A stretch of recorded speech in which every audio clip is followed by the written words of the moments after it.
Ya, assalamualaikum warahmatullahi wabarakatuh. Waalaikumsalam warahmatullahi wabarakatuh. Masih semangat? Masih.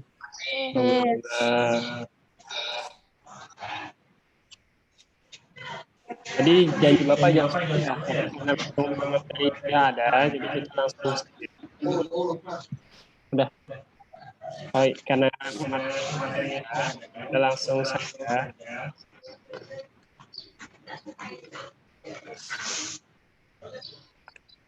Ke pemateri selanjutnya ke Bapak Rifat Perbada SPDNR. Pada beliau kami persilakan.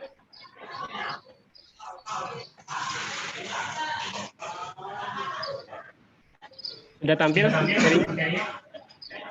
Udah.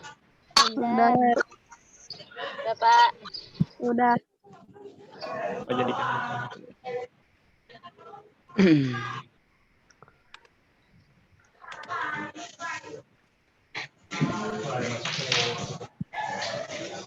masih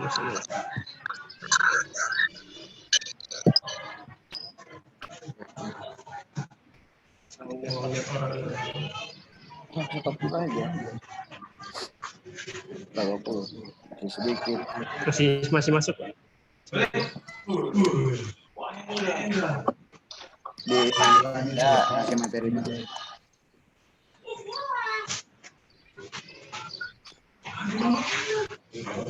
Ada berapa puluh? Ada 20.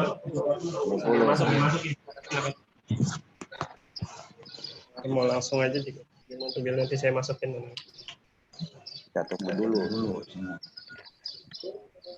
Dan perkenalannya yang udah bergabung perkenalan boleh ya. Yang lain. Bismillahirrahmanirrahim. Assalamualaikum warahmatullahi wabarakatuh. Waalaikumsalam warahmatullahi wabarakatuh. Semangat pagi semuanya. Pagi. Pagi luar biasa. Terima kasih. Walaupun hari sudah menjelang siang, kita tetap harus memiliki semangat seperti di pagi hari. Sambil menunggu yang lain bergabung, saya mau tanya-tanya dulu. Alfadiah Amalia, kelas apa Alfadiah? Kelas apa? 10 AKL. 10 AKL. Oke. Dari mana? Alumni SMP mana? Dari alumni SNPN 1 Bayah. Oh, SNPN 1. Terus Jenny Sri Wulandari. Kelas apa Jenny? Hah? Kelas apa Jenny?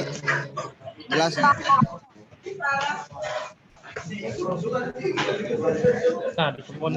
Kurang keras, kurang dekat. Anak. Kita lewat dulu lah Jenny.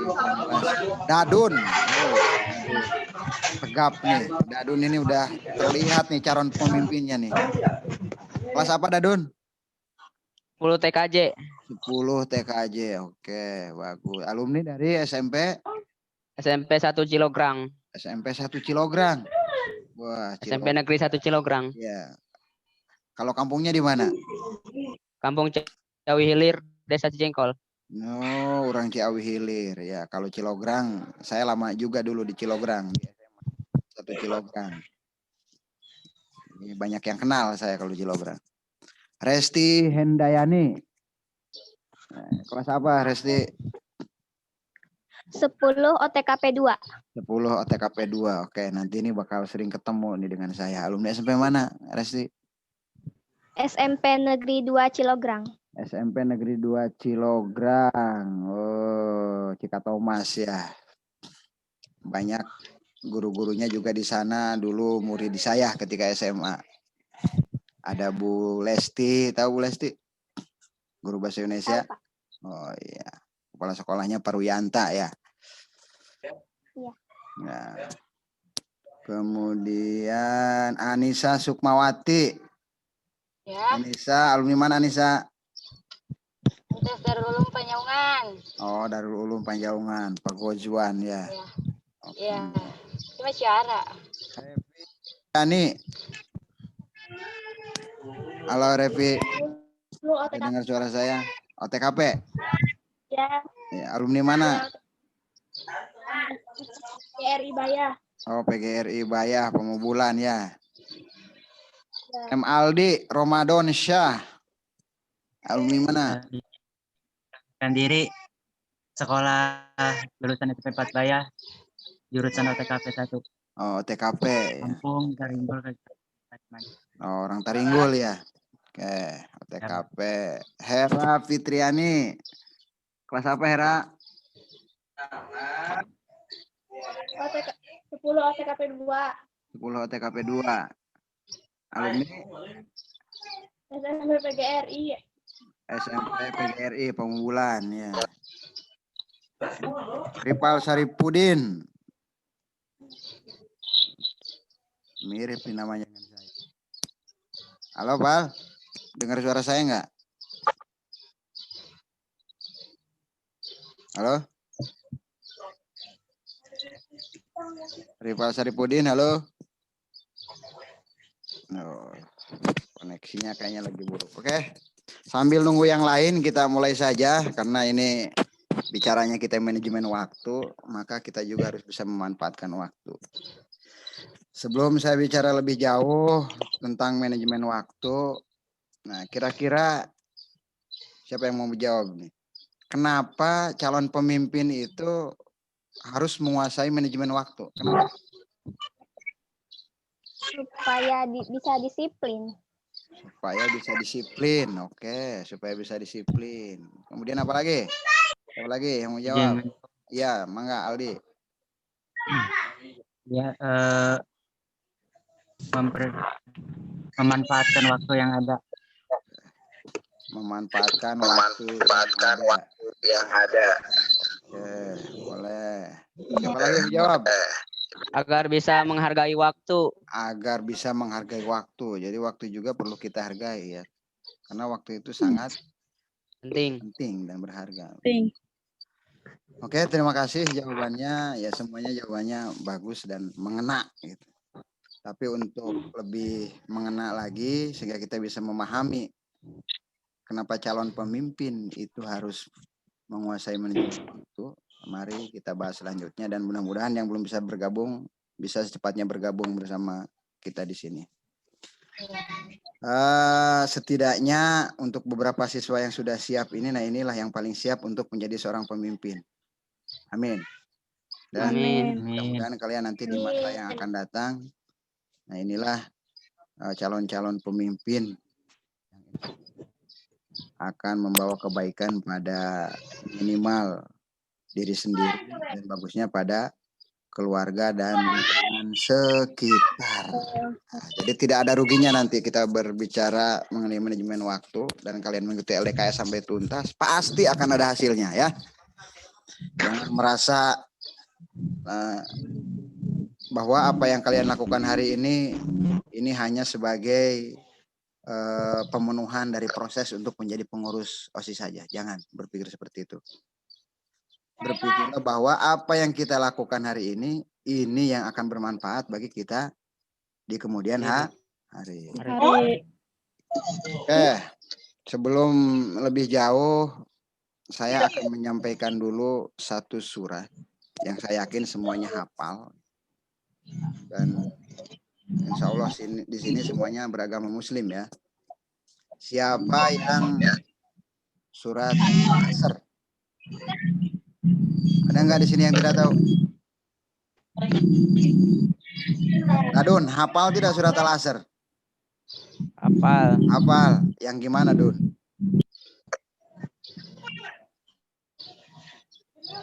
Yang gimana surat Al-Asr?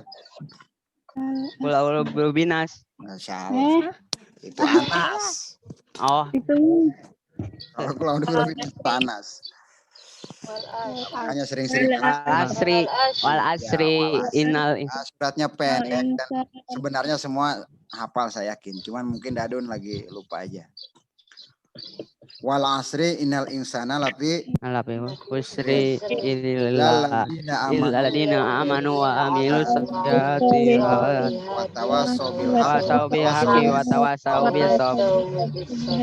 Nah, kalau kita artikan sederhana atau tafsirkan secara sederhana surat yang hafal itu, ini mengandung makna yang sangat dalam dan wajib kita lakukan. Makanya bicara manajemen waktu ini satu yang wajib kita lakukan. Wal asri, demi masa atau demi waktu.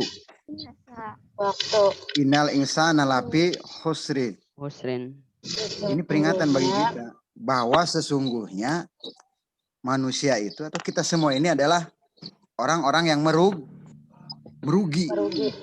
Jadi bicara waktu ini ada kerugian di dalamnya. Jadi bukan hanya uang, bukan hanya bicara ekonomi saja yang ada kerugian. Waktu juga ini mengandung kerugian.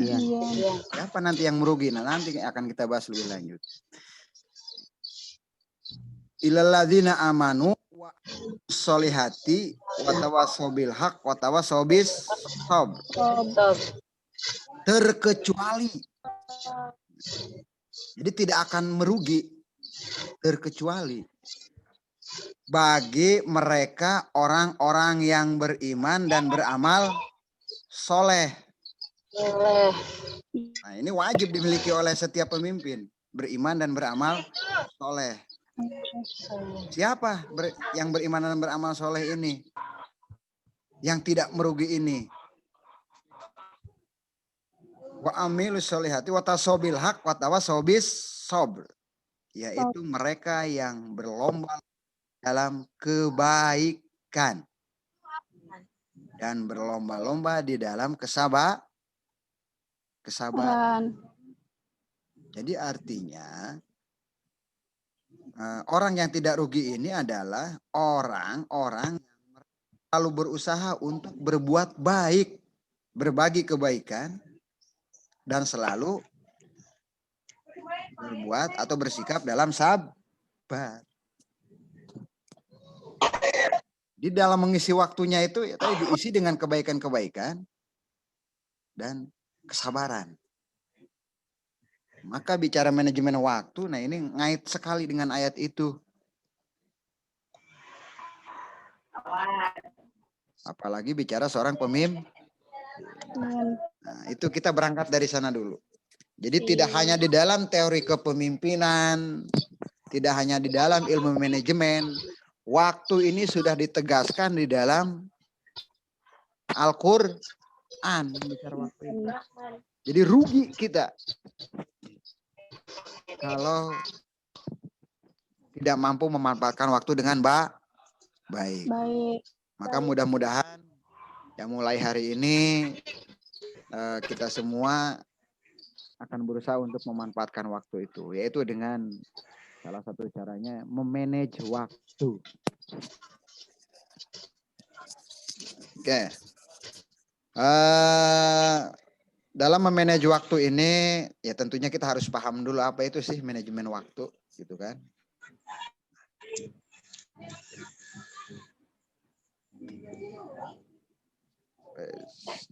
Maka silakan diperhatikan, saya akan share materi. Pak Hadi, ya ini di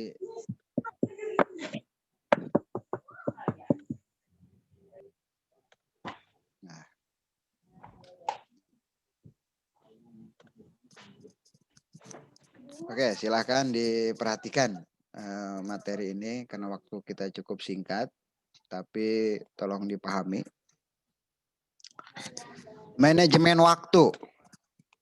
Apa sih manajemen waktu? Bisa dibaca tidak?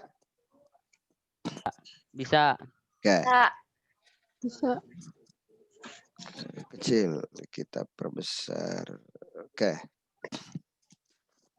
Manajemen waktu adalah proses perencanaan dan pengendalian secara sadar terhadap waktu yang dihabiskan untuk kegiatan tertentu, terutama untuk meningkatkan efektivitas, efisiensi, dan produktivitas. Nah, kita bahas dulu pengertian manajemen waktu yang pertama ini. Ini bicara manajemen waktu kan bagian dari manajemen. Nah, apalagi nanti orang OTKP ini akan belajar secara khusus berkaitan dengan manajemen. Jadi kalau bicara manajemen itu tidak jauh-jauh dari fungsi manajemen. Mulai dari perencanaan sampai pada ya nanti mengevaluasi. Nah, manajemen waktu ini sebagai bagian dari manajemen itu proses perencanaan dimulai dengan adanya perencanaan. Itu pemanfaatan waktu ini harus direncanakan dengan baik. Dibuat dulu perencanaannya. Jadi ada poin-poin yang perlu kalian susun. Apa yang akan kalian lakukan? Saya yang akan datang. Kemudian dari rencana itu maka selanjutnya harus ada pengendalian. Naon ari pengendalian? Pengendalian itu mengontrol. Apakah yang kita lakukan ini sudah sesuai dengan apa yang direncanakan atau belum? Kan gitu. Karena banyak orang hanya membuat perencanaannya boleh bagus gitu, tetapi pelaksanaannya jauh dari apa yang sudah direncanakan. Nah, itu yang perlu dihindari di dalam manajemen waktu. Kemudian nah, ini sebagai usaha untuk meningkatkan efektivitas. Nah, ini tujuan dari manajemen itu sendiri kan untuk efektivitas dan efisiensi. Naon ari efektivitas? Ya, efektif itu tepat sasaran. Apa yang sudah direncanakan itu mampu dicapai dengan baik dengan alokasi waktu yang sudah kita sediakan terlebih dahulu. Kemudian efisien. Apa efisien? Ayo, siapa yang tahu apa sih efisien? Kan kita sudah lumrah, sudah umum ya bicara efisiensi. Penggunaan bahan bakar harus efisien. Sesuai. Apa itu efisien? Sesuai. Maksudnya sesuai seperti apa, Aldi? Efisien itu yaitu dengan menggunakan sumber daya yang sebaik-baiknya atau serendah-rendahnya gitulah. Secara kasarnya seperti itu. Jadi tidak menggunakan sumber daya secara boros dan sebagainya. Sehingga dalam pencapaian tujuan tadi ini tidak menggunakan waktu yang banyak, biaya yang mahal, tenaga yang besar. Namun cukup dengan biaya yang cukup, waktu yang pas, dan tenaga juga yang tidak terlalu menguras keringat dan pikiran. Sehingga pada akhirnya ini muaranya adalah dalam rangka mencapai produktivitas. Apa itu produktivitas? Halo. Sudah tahu apa produktivitas? Produktivitas itu adalah kemampuan untuk menghasilkan. Jadi apa yang sudah kita rencanakan, kemudian kita berproses, ya pada akhirnya ada hasilnya gitu.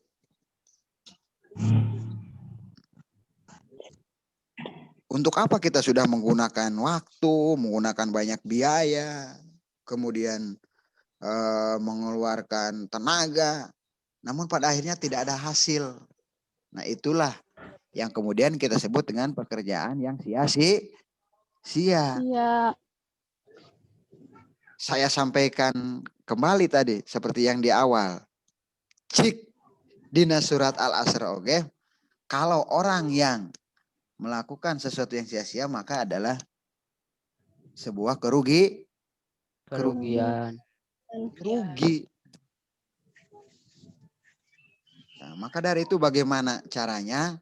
Dari yang sudah direncanakan tadi, kemudian kita arahkan, kita mampu menghasilkan dengan cara yang efektif dan efisien.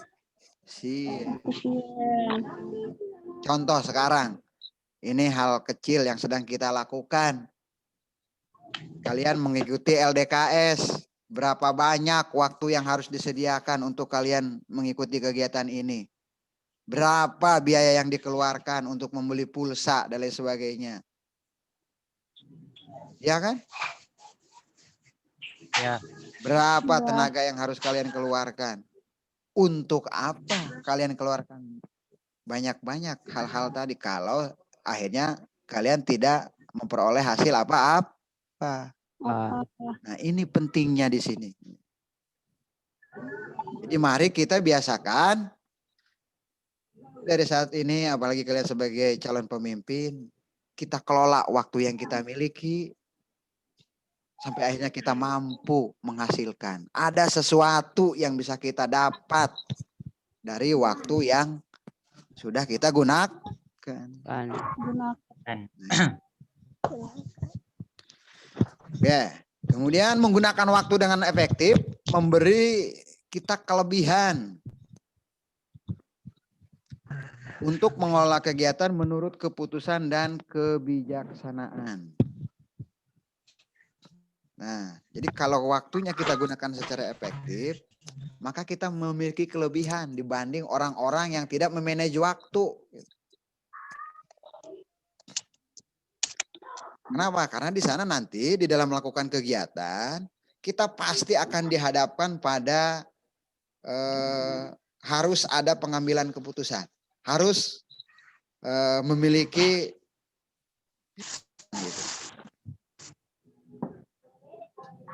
Maka dengan manajemen waktu ini bagaimana kita mengambil pilihan atau membuat keputusan secara cepat sehingga di dalam melakukan sesuatu juga tidak menggunakan waktu yang banyak. Waktunya sedikit tetapi tujuannya tercapai gitu. Nah, gitu kan? Sebagai contoh sederhana beginilah dalam kehidupan sehari-hari nih. Tadi yang paling jauh orang mana di sini? Dadun, orang mana, Dun? Halo, Dun. Cilograng. Orang Cilograng, rumah di Ciawi kan? Ciawi. Oke. Kita bicara waktu nih yang dibutuhkan. Misalkan Dadun udah seperti belajar normal gitu kan. Mudah-mudahan secepatnya kita bisa belajar normal, bertemu di kelas. Dadun harus datang ke SMK Negeri 1 Bayah dari Ciawi mana? Ciawi Hilir. Hilir, ya dari Hilir. Ciawi Hilir ke SMK Negeri 1 Bayah. Kira-kira membutuhkan waktu berapa lama, Dun? 30 menit. 30 menit. Lewat mana, Dun? Lewat sama aja lewat Sawarna sama Pemubulan juga 30 menit. Lewat Sawarna, lewat Pemubulan 30 menit. Itu kan ada pilihan kan? Ya. Dadun itu dari Ciawi bisa lewat Sawarna, bisa lewat Pamubulan, lewat Cikatomas, atau dari Cikatomas belok kanan. Naik Ya, belok kanan. Luhur, ya ke mana tuh? Ke Cibeber kan? Kemudian ke Cidikit, nyabrang Cidikit, ke Bantar Gadung terus. Cikotok. Nah, ke Cikotok, ke Warung Lame. Datang nggak ke Bayah? Datang. Datang. Enggak. Hah? tapi waktunya Ya, lama. iya. Datang, sama-sama datang, bisa datang ke SMK Negeri 1 Bayah. Tetapi di sana ada perbedaan waktu yang dibutuhkan. Gitu kan? Ya. lewat pemubulan menyampe 30 menit. Eta mah meureun namun lewat sedikit ka ditu. Apalagi kalau lewat mana tuh? Lewat kesananya Cibober itu. Pasti tidak cukup dengan waktu 2 jam. Betul Kak Dun? Betul. Mana yang akan dipilih oleh Dadun? Ini berbicara waktu nih.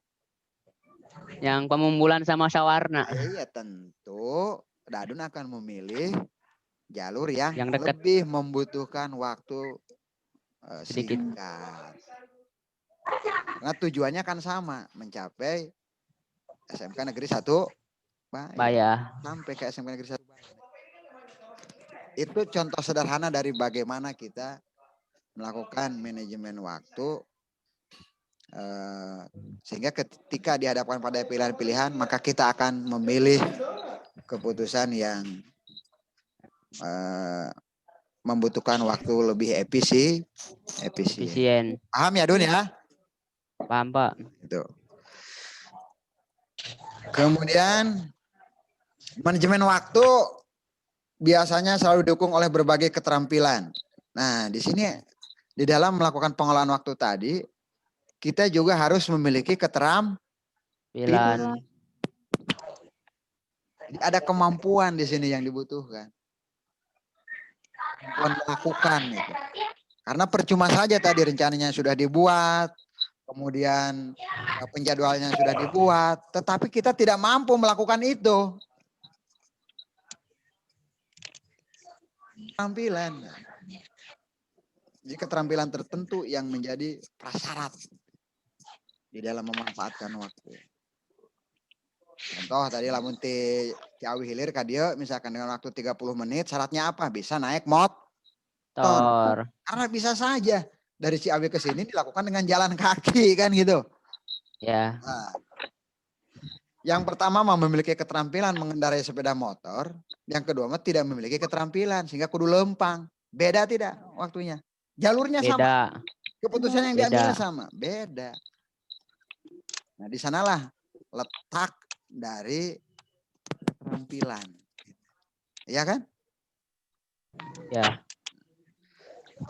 Kemudian untuk mengatur waktu ketika menyelesaikan pekerjaan atau menyelesaikan tugas dan sebagainya.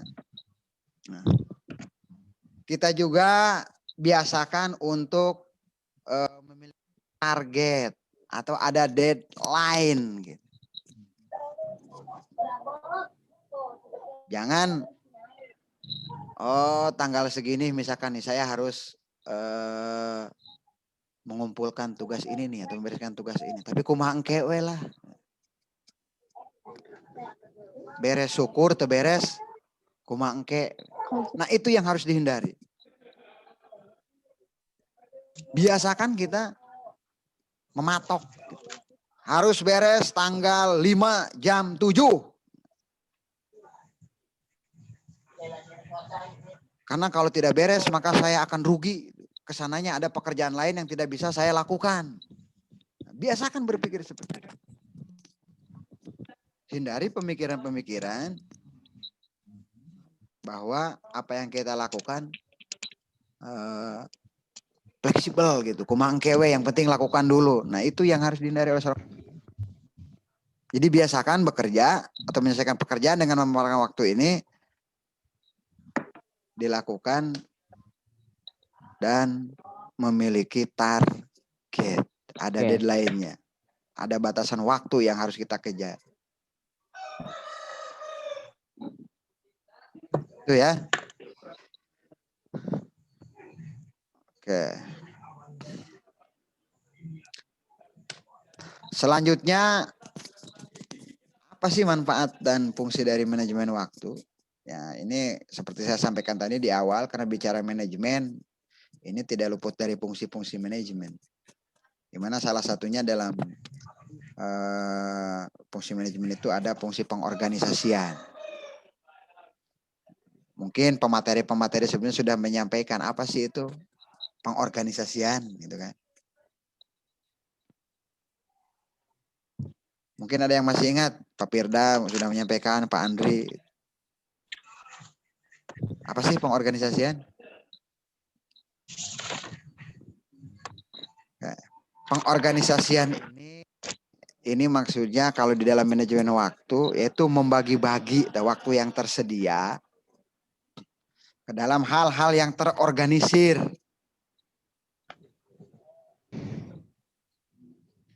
Sehingga apa-apa yang diperlukan itu bisa kalian persiapkan. Apa yang harus dilakukan itu bisa kalian lakukan.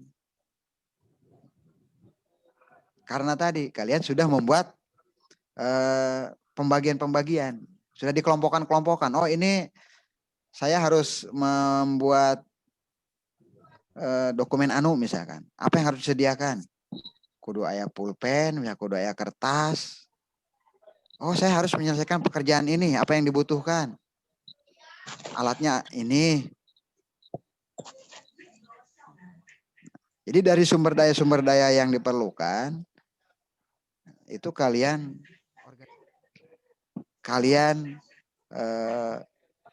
kelompok-kelompokan sehingga sumber daya itu bisa mendukung di dalam pencapaian tujuan tadi.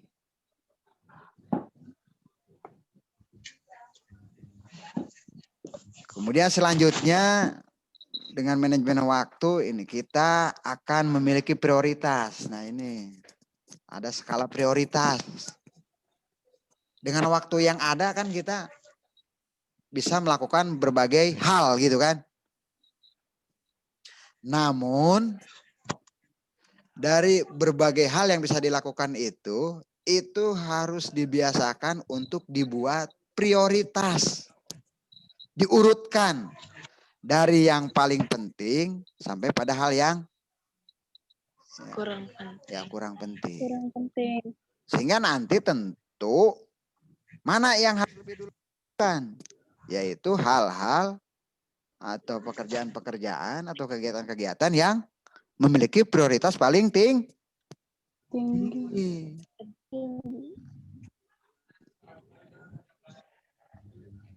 Seperti saat ini kan waktu yang tersedia bagi kalian kan banyak nih. Dengan belajar daring ini banyak waktu yang bisa kalian manfaatkan. Belajar sekian jam misalnya. Kemudian bermain sekian jam. Ikut LDKS sekian jam. Nongkrong-nongkrong dengan teman sekian jam misalkan. Boleh bermain. Lagi. Boleh bermain dengan teman. Tetapi mana yang lebih penting? Oh ini lebih penting belajar misalkan. Maka belajar itu harus menjadi prioritas. Nah begitupun nanti ketika berbicara organisasi, OSIS khususnya. Kan banyak yang bisa dilakukan tuh kegiatan itu. Wah dalam bulan ini kita ada list kegiatan berapa kegiatan. Tapi lihat mana yang paling penting, yang paling bermanfaat. Dengan waktu yang tersedia. Sehingga di sini nanti bisa terukur gitu waktunya itu. Ini penting membutuhkan waktu sekian lama. Karena kadang ini juga yang tidak kita biasakan. Kita memaparkan waktu tetapi tidak terukur. Nah balik lagi pada tadi. Penjadwalannya tidak dibiasakan dengan menggunakan deadline. Molor, ngulur terus. Sehingga waktunya tidak efisien.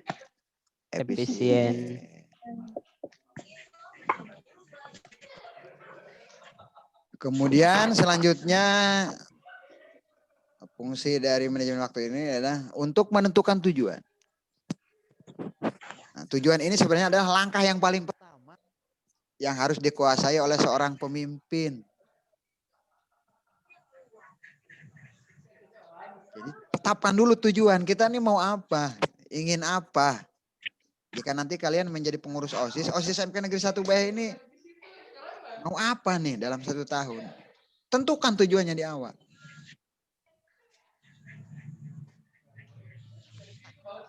Jangan hanya ke depannya menjalankan kegiatan, kemudian ada pengaturan waktu, tapi ternyata tujuannya nggak jelas. Nah, mohon maaf saya nyambung tadi dengan apa yang sudah disampaikan oleh Pak Andri tadi saya dengar sedikit itu menyinggung visi misi. Di sanalah tujuan itu. Maka harus ada dulu visinya apa, kemudian misinya apa. Maka penting tadi berbicara visi misi itu, karena visi misi adalah sesuatu yang ingin dicapai.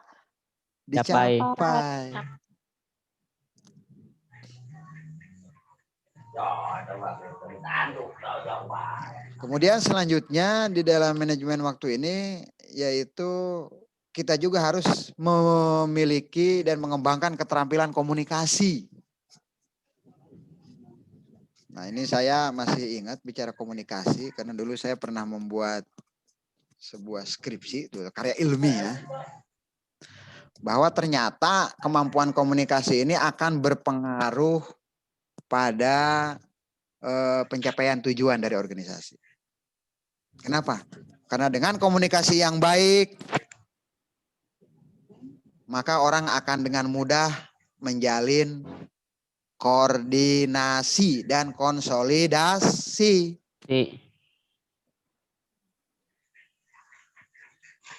Akan dengan orang lain itu akan nyambung misalnya. Kemudian ada masalah diobrolkan. Dan juga konsolidasi. Konsolidasi itu penguatan. Dan mau nggak mau di dalam sebuah organisasi itu harus ada saling menguatkan. Nah, saling menguatkan ini akan terjadi atau akan tercapai jika memang orang-orang yang ada dalam organisasinya saling komunikasi. Bukan parepeh-repeh. Misalkan ada salah satu orang memiliki masalah atau dihadapkan pada masalah itu dikengkewek kesorangan. Padahal memerlukan bantuan orang lain, bantuan teman.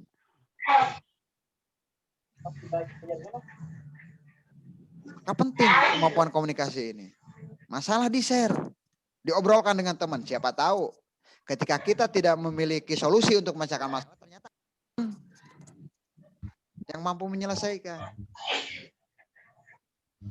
Kan gitu. Tolong ini dicamkan. Jadi komunikasi. Nah, bicara di OSIS nanti ada pengurus yang lain, ada pembina, dan ada pejabat-pejabat di sekolah, wakasiswa, bahkan kepala sekolah. Maka calon pemimpin ini wajib memiliki keterampilan komunikasi. Jangan yang cameot, tahu cameot? Ada yang tidak tahu cameot, ya diam aja repeh. Ngobrol dengan teman nggak mau. Nah, ternyata kemampuan komunikasi mau habis, Pak. Ya, ternyata kemampuan komunikasi ini akan berpengaruh pada tadi pemanfaatkan waktu. Orang yang sering berkomunikasi, maka di dalam mencapai tujuan itu akan lebih efisien. Ya, tujuan tadi bisa lebih dicapai dengan lebih cepat.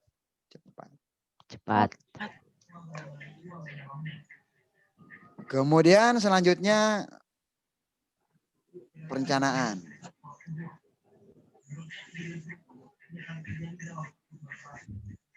Maaf. Nah, perencanaan